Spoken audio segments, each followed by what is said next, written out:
बहुत समय पहले की बात है। गाजीपुर नाम के एक गांव में कौशल्या अपनी बेटी सिंड्रेला के साथ रहती थी।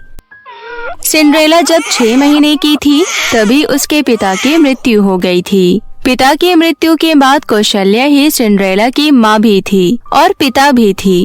कौशल्या अपनी बेटी सिंड्रेला पर जान छिड़कती थी और सिंड्रेला भी अपनी माँ से बहुत प्यार करती थी।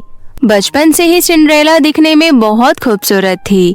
बालों का रंग सुनहरा, रंग गोरा और आंखें तो बिल्कुल झील की तरह गहरी थी। घर चलाने के लिए और अपनी बेटी का पेट पालने के लिए कौशल्या लोगों के घरों में झाड़ू पोछा लगाने का काम करती थी। अब सिंड्रेला बड़ी हो चुकी थी, इसलिए कौशल्या को उसकी शादी की चिंता सताने लगी थी।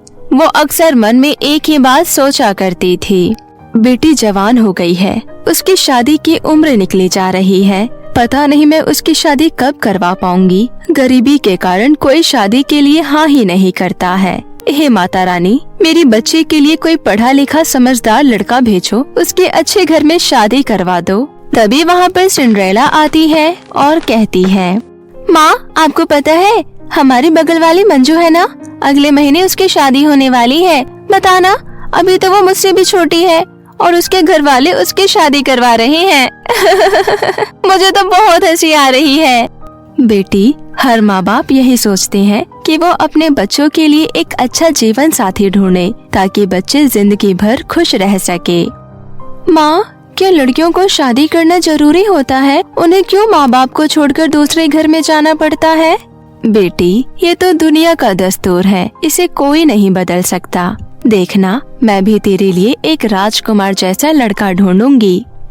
लेकिन माँ, मुझे आपको छोड़कर कहीं नहीं जाना, मैं आपके साथ ही रहना चाहती हूँ, इसलिए मुझे शादी नहीं करनी। चुप कर, ऐसी बातें नहीं करते। लड़कियों को शादी करके दूसरे घर जाना पड़ता है। मुझसे शादी वादी की बात मत क्या करो माँ। इतना कहकर सिंड्रेला घर के अंदर चली जाती है और खाना खाकर सो जाती है। सिंड्रेला को सोता हुआ देख कौशल्या सोचती है, कितनी मासूम है मेरी बच्ची, इसको दुनियादारी के बारे में कुछ नहीं पता। हे माता रानी, कोई तो रास्ता दिखाओ, मेरी बच्ची के लिए किसी राजकुमार को भेज दो।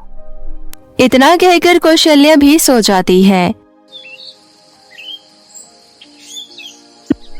अगले ही दिन शहर से एक राहुल नाम का लड़का गांव घूमने आता है। राहुल शहर में पला बड़ा 25 साल का नौजवान लड़का था। वो दिखने में भी बहुत खूबसूरत था, साथ ही दिल का भी बहुत अच्छा था। उसने हमेशा से शहर का भीड़ भाड़ ही देखा था, इसलिए वो गांव की सुंदरता और शांति देखने आया था। वो जैसे ही गांव में आता है, उसे सबसे पहले कौशल्या दिखती है। वो कौशल्या से कहता है, नमस्ते आंटी जी। खुश रहो बेटा, कौन हो तुम? मैंने तुम्हें नहीं पहचाना। आंटी, मैं यहाँ का अतिथि हूँ, मैं शहर से आया हूँ। मैंने सुना था गांव बहुत खूबसूरत होता है, इसलिए गांव घूमने आया हूँ। मुझे आपकी मदद चाहिए। कैसी मदद बेटा? मैं यहाँ किसी को नहीं जानता, क्या आप मेरे रहने का कोई इंतजाम करवा सकती हैं?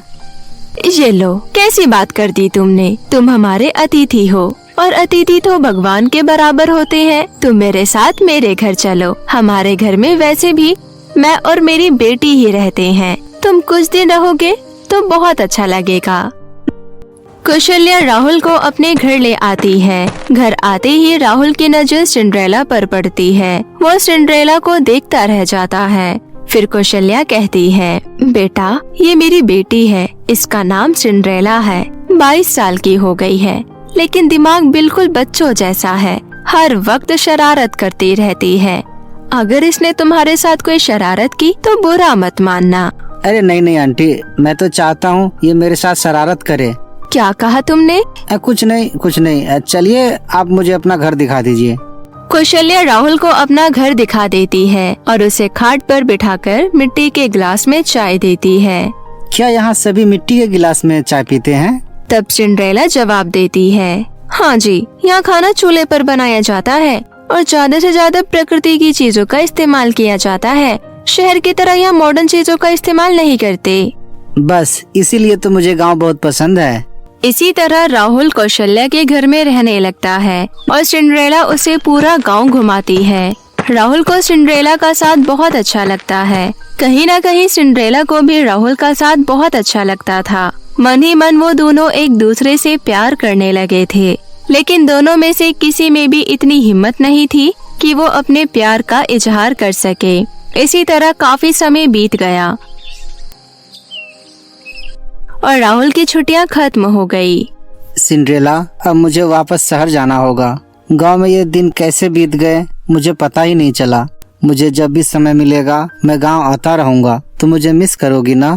हाँ, क्यों नहीं, तुम मेरे इतने अच्छे दोस्त बन गई हो। ऐसा कहकर सिंड्रेला थोड़ी उदास हो जाती है। राहुल कौशल्या के पैर छूता है और सिंड्रेला की तरफ देखता है और उसे बाय करके चला जाता है। राहुल के जाने के बाद सिंड्रेला शांत शांत रहने लगी थी। पहले वाली चंचल सिंड्रेला अब शांत रहा करती थी। एक दिन कौशल्या सिंड्रेला से कहती है, क्या बात है मेरी बच्ची, तुम बदल कैसे गई? मेरी वो वाली सिंड्रेला कहाँ है जो हर वक्त शरारत करती रहती थी, बदमाशियाँ किया करती थी? माँ, समय के साथ सब बदल जाता है, मैं भी बदल गई हूँ। इतना कहकर सिंड्रेला वहाँ से उठकर चली जाती है। एक दिन कौशल्या के घर एक चिट्ठी आती है। सिंड्रेला, बेटा जरा इसे पढ़ना तो, पता नहीं हमें चिट्ठी किसने भेजी है। सिंड्रेला चिट्ठी पढ़ती है। चिट्ठी राहुल की थी। उसमें लिखा था कि अगली सुबह राहुल उन लोगों से मिलने आ रहा है। सिंड्रेला ये बात अपनी माँ को बताती है। अब तो सिंड्रेला की खुशी का कोई ठिकाना ही नहीं था। वो बहुत खुश थी।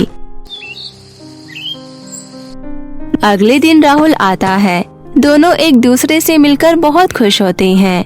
इस बार वो दोनों अपने प्यार का इजहार कर देते हैं।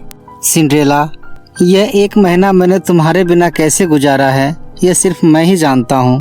मैंने भी तुम्हें बहुत मिस किया। अब तुम मुझे छोड़कर कभी नहीं जाओगे ना? मुझे जाना तो पड़ेगा, लेकिन तुम चिंता मत करो। इस बार मैं जब भी आऊँगा सीधा बारात लेकर आऊँगा। सिंड्रेला खुश हो जाती है। कुछ दिन रहकर राहुल वापस चला जाता है। दूसरी तरफ कौशल्या को सिंड्रेला और राहुल के प्यार के बारे में कुछ नहीं पता था।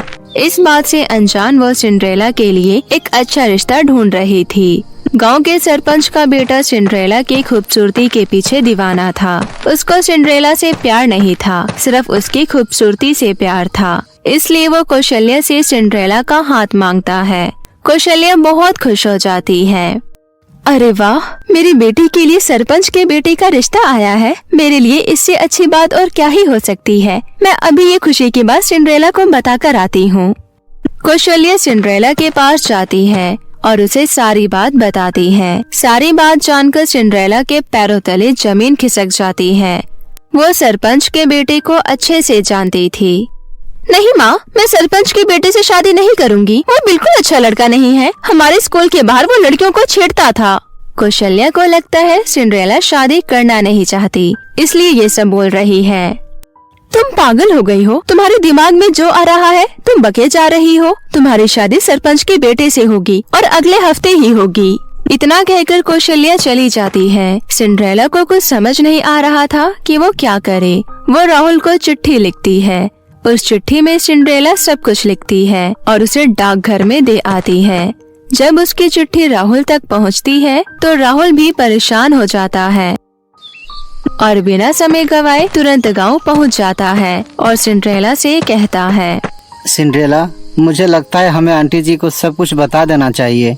लेकिन मुझे बहुत डर लग रहा है, कहीं माँ कुछ गलत न समझ जाए। राहुल, मैं सरपंच के बेटे से शादी नहीं कर सकती। तुम चिंता मत करो सिंड्रेला, हम कौशल्या आंटी को समझाएंगे। मुझे यकीन है वो हमारी बातों पर जरूर भरोसा करेंगी। राहुल सरपंच के बेटे पर नजर रखने लगता है और उसके सारी बुरी आदतों को अपने कैमरे में तस्वीर खींच लेता है और सारे प्रूफ के साथ वो कौशल्या से बात करने जाता है। आंटी जी, आज मैं आपसे बहुत बड़ी बात कहने जा रहा हूँ। मैं और सिंड्रेला एक दूसरे से बहुत प्यार करते हैं। सिंड्रेला सरपंच के बेटे से शादी नहीं करना चाहती। क्या कहा तुमने? अरे तुम दोनों की बुद्धि भ्रष्ट हो गई है क्या? अगर सरपंच जी को ये बात पता चली तो वो तुम दोनों को गोली मार देंगे। राहुल सरपंच के बेटे की सारी करतूत कौशल्या को दिखाता है। बेटा, मुझसे बहुत बड़ी भूल हो गई है। सरपंच जी बहुत खतरनाक है। अगर उन्हें इन सब के बारे में कुछ भी पता चला तो वो हम तीनों में से किसी को नहीं छोड़ेंगे। हम तीनों यहाँ से भाग जाएंगे आंटी, किसी को कुछ नहीं पता चलेगा। उसी रात राहुल, कौशल्या और सिंड्रेला अपना सामान बांधकर भागने लगते हैं, लेकिन तभी सरपंच के आदमी उन्हें देख लेते हैं और उन्हें पकड़ लेते हैं और एक कमरे में कैद कर लेते हैं। हम तो और ज्यादा फंस गए। कल सुबह सरपंच को सब कुछ पता चल जाएगा और वो हम तीनों को मार डालेगा। हे माता रानी, अब आप ही हमारी मदद कीजिए। मैं अपनी बेटी को गलत हाथ में नहीं जाने दे सकती। मैं उसके बारे में कुछ नहीं जानती थी, इसलिए मैंने शादी के लिए हाँ की थी। माता रानी, मेरी बच्ची को बचा लीजिए, उसके प्यार को बचा लीजिए। तभी वहाँ एक तेज रोशनी होती है और एक जादुई गाउन प्रकट होता है।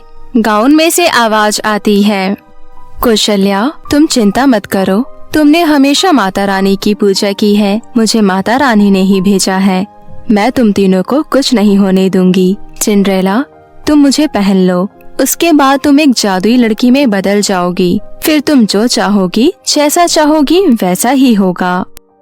सिंड्रेला उस गाउन को पहन लेती है। गाउन को पहनते ही उसे एक शक्ति का एहसास होता है। वो कहती है, मैं चाहती हूँ हम लोग यहाँ से बाहर निकल जाएं। सिंड्रेला के इतना कहते ही वो लोग उस कैद से बाहर निकल जाते हैं और सरपंच का खतरा उन पर से टल जाता है। वो तीनों जादुई गाउन की मदद से सही सलामत शहर पहुँच जाते हैं। आंटी जी, आपका बहुत बहुत शुक्रिया, आपने हमें समझा। बेटा, मैं तुम्हें बहुत अच्छे से जानती हूँ। तुम मेरी बेटी को बहुत खुश रखोगे। जीवन भर मेरी बेटी का साथ देना बेटा। हाँ आंटी जी। उसके बाद कौशल्या राहुल और सिंड्रेला की शादी करवा देती है। फिर वो तीनों शहर में ही अपना जीवन हंसी खुशी व्यतीत करने लगते हैं।